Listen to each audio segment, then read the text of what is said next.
An unrelenting desire to push yourself harder and further than anyone could think possible.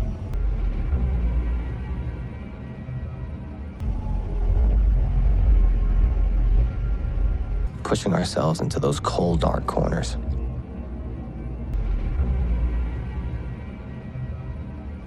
Where the bad things fight.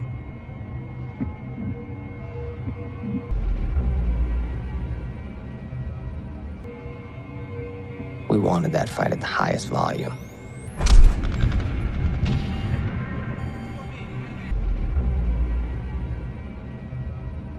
A loud fight. The loudest, coldest, darkest, most unpleasant of the unpleasant fights.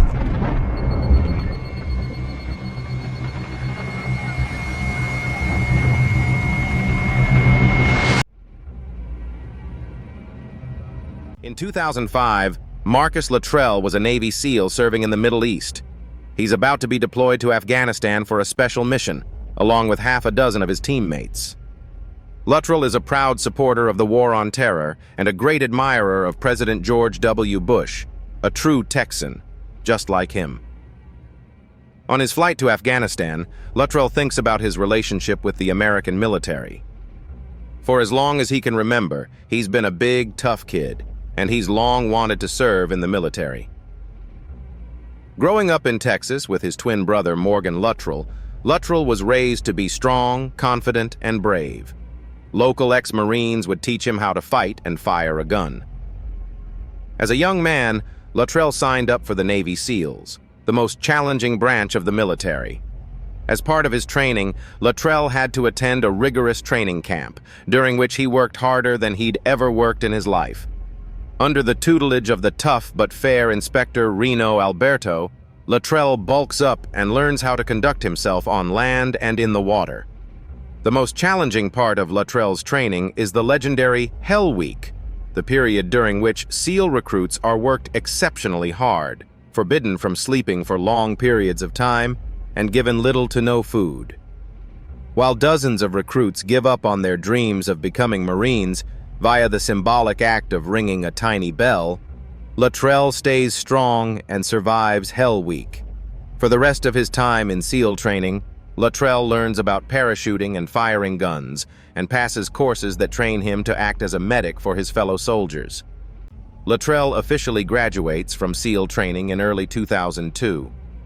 By this time, the American military is deploying to the Middle East in response to the terrorist attacks on September 11, 2001, engineered by Osama bin Laden, the head of Al-Qaeda.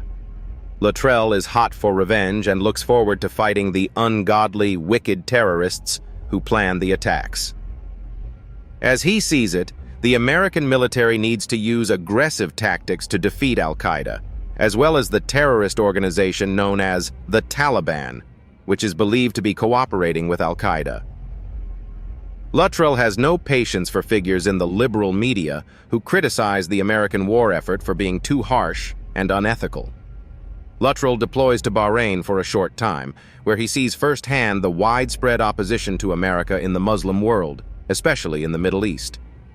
In 2005, he deploys to Afghanistan, where Luttrell believes terrorists planned the September 11th attacks. In Afghanistan, Luttrell works closely with his friends Lieutenant Michael Patrick Murphy, or Mikey, Petty Officer Danny Dietz, and Matthew Gene Axelson, or Axe, among other members of SEAL Team 10. The team's main duties include searching the Hindu Kush Mountains for wandering Taliban soldiers and tracking down important Taliban commanders. Luttrell, Danny, Mikey, and Axe are deployed on a secret mission known as Operation Red Wing. As a part of this mission, they're sent into the Hindu Kush Mountains in search of a dangerous Taliban leader named Ben Sharmak. Sharmak is responsible for killing many American soldiers, and he commands a vast army of Taliban troops. Because of Sharmak's power, it's imperative that Luttrell and his teammates have the element of surprise. In an ordinary fight, they'd be impossibly outnumbered. Late at night, the SEALs land near the village where Sharmak is suspected to be living and stake out the area. The next day, they cross paths with a group of Afghan goat herds, posing a major challenge to the mission. If the SEALs let the goat herds go, there's a good chance that the goat herds will either tell Taliban soldiers about the SEALs or they'll be tortured and forced to reveal what they know. Nevertheless, Luttrell and Mikey are reluctant to murder innocent people, while Axe wants to kill them and Danny doesn't voice an opinion. In the end, the SEALs vote to let the goat herds go free. Within just a few hours, dozens of Taliban soldiers show up in the mountains, no doubt sent there by the goat herds. The SEALs are put in an impossible position. They fight back, killing many Taliban soldiers, but they're so badly outnumbered that they have no choice but to retreat.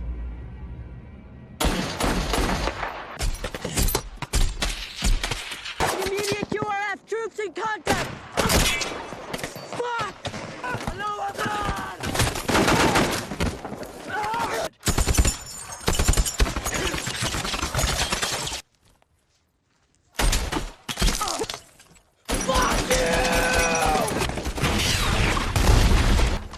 fucking radio, we're moving! Roger that!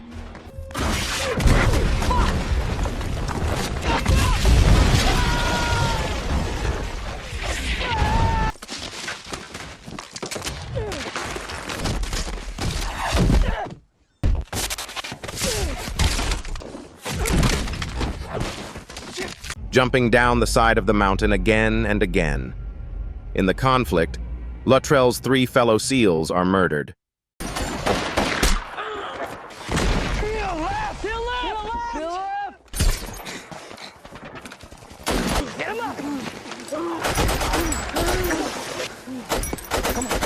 Fucking strap. Get him up. Get him up. Luttrell tries to care for his men since he's the team medic, but he loses his medical supplies in a fall down the mountain. In his moment of crisis, Luttrell prays to God for mercy. Amazingly, Luttrell is able to hold on to his rifle during his fall, and then he's able to hide from the Taliban troops.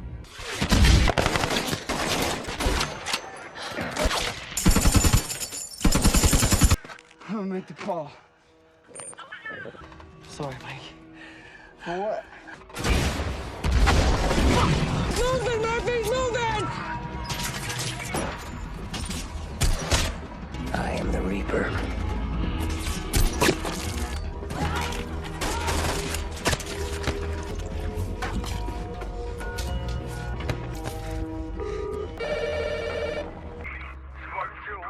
We need immediate air support.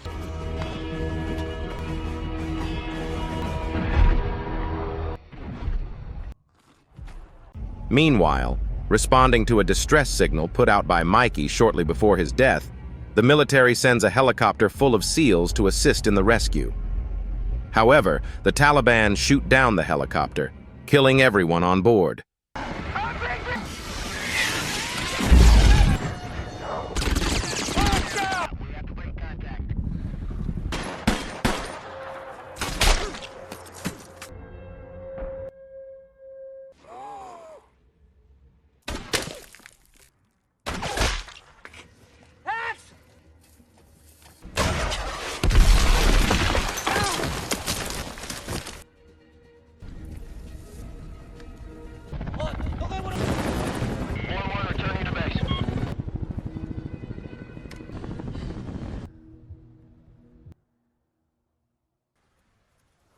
Luttrell's leg has been badly wounded in a grenade explosion and he's cracked his vertebrae. He's losing a lot of blood. He sends out a distress signal and then attempts to search for water. Back in the United States, it's widely reported that all 4 Marines involved in Operation Red Wing are dead, devastating Luttrell's parents and his 2 brothers, Morgan and Scotty. Luttrell crawls up the side of the mountain, at several points falling back down and further injuring himself. However, he manages to climb up the mountain and find a waterfall. While he's drinking, he realizes that there are 3 Afghan men pointing guns at him. The 3 men mean him no harm, however. They are Pashtuns, an ethnic group that lives primarily in Afghanistan and Pakistan.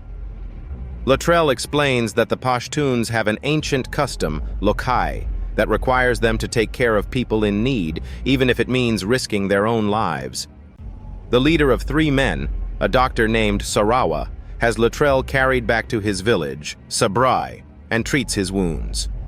Luttrell is terrified but realizes he has no choice but to go along with the Pashtuns' offer of help. In Sabre, Luttrell befriends a man named Mohammed Gulab, the son of the wise elder who runs the village. With Gulab and his father's help, Luttrell is hidden and protected from the Taliban forces. Luttrell later learns that the Taliban are careful to respect the Pashtuns' communities for fear of losing valuable allies. Gulab's father carries a message to an American military base 2 miles away, explaining that Luttrell is alive. After the Taliban attempt to raid the village and kill Luttrell, Gulab decides that it's no longer safe for Luttrell to stay there. He leads Luttrell out of the village and into the mountains, where they come face to face with Ben Sharmak and his forces. Sharmak orders Gulab to give up Luttrell, or else Sharmak will murder Gulab's entire family. However, Gulab continues to protect Luttrell. Are you doing this to me?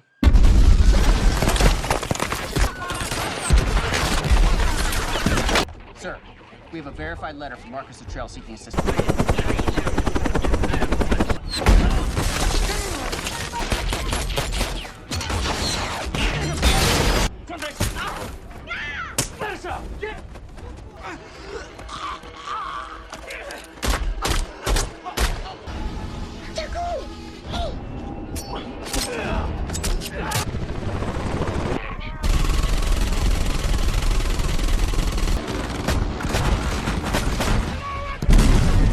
While Gulab and Luttrell are wandering through the forest, they cross paths with a group of American Rangers who've been searching for Luttrell, responding to the emergency beacon he activated.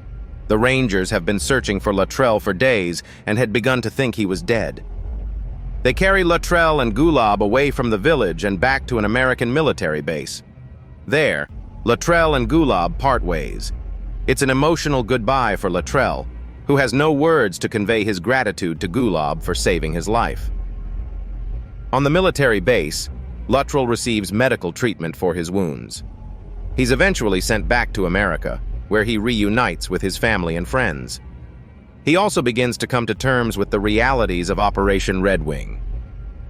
He's the lone survivor of the mission. Luttrell travels across the country, visiting the relatives of his deceased teammates and offering his condolences. Luttrell is proud to have served the American military and feels certain that, if given the option to go back in time, he'd volunteer for the SEALs once again, without a second's hesitation. Thanks for watching.